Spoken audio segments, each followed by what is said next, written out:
Hello, these are 2020 influencer marketing trends and what to do. First, we start with influencers themselves and the organic needle in the paid post haystack.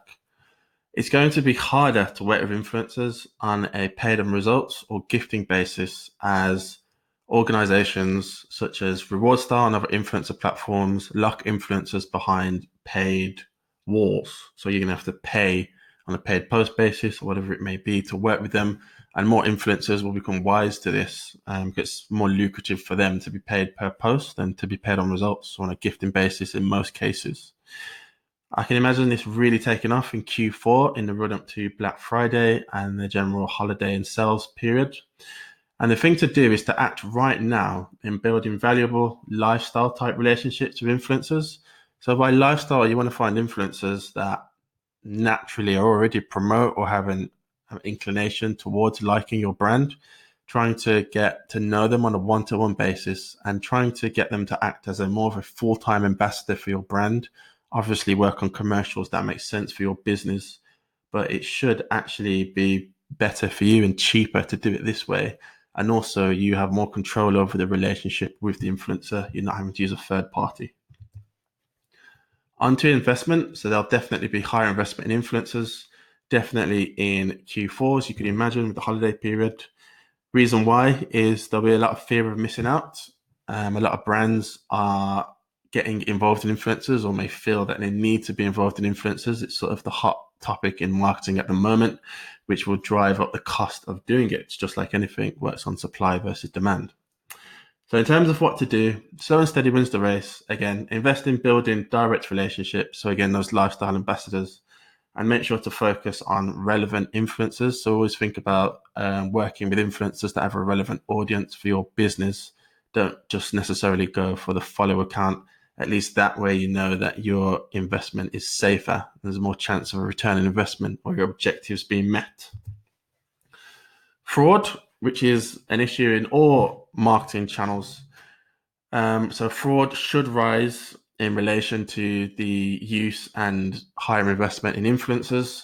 It is a very fragmented sort of wild west area. In some cases, there isn't necessarily regulation, or where there is regulation, it's difficult to enforce. But regulators are becoming more interested in influencers and how they're being worked with by brands. And a reminder is on brands to make sure they're compliant when they work with influencers.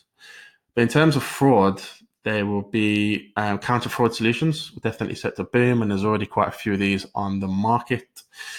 Bad experiences will push brands towards solutions to counter fraudsters. So basically solutions that can detect fake followers or fake engagement.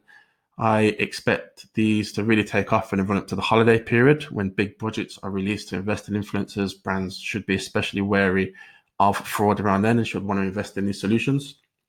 And what to do is either invest in a robust solution or to use an insulated model where you're naturally protected from fraud, such as a paid on results model, where you're not paying up front, you're only paying on a sale or some sort of valuable action, and you're less susceptible to the impact of fraud. On the topic of fraud is regulation. So there'll be greater scrutiny and regulation. A lot of national regulators are already starting to clamp down on influencers. Regulators definitely want to define what is an ad, what isn't an ad, and also want to protect consumers from harmful products and scams as well.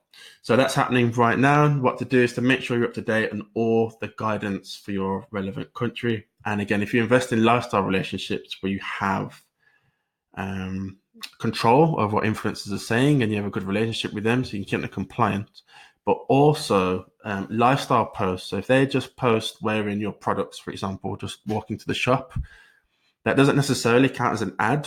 If they're just wearing your products all the time, you can definitely sort of circumvent the fact that they'll need to put ad in everything because it isn't necessarily a paid post, especially if it's on a paid on results basis.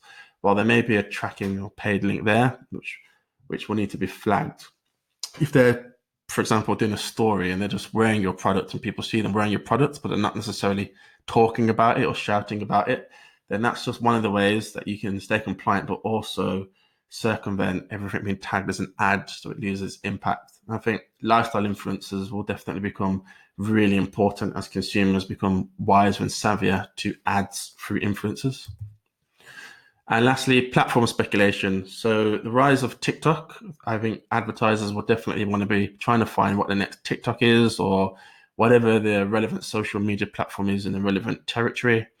A lot of brands are late to the party when it comes to social and these new platforms, and especially influencers. They'll want to get ahead. I think especially around Q3, they may be looking for new platforms that they can utilize for the sales period. So I'd advise dedicating some time and research into finding out what the new and upcoming platforms are. But definitely focus on the established players, but always be on the lookout for what's next. That's all from me. If you enjoyed the video, please subscribe for more content. Thank you.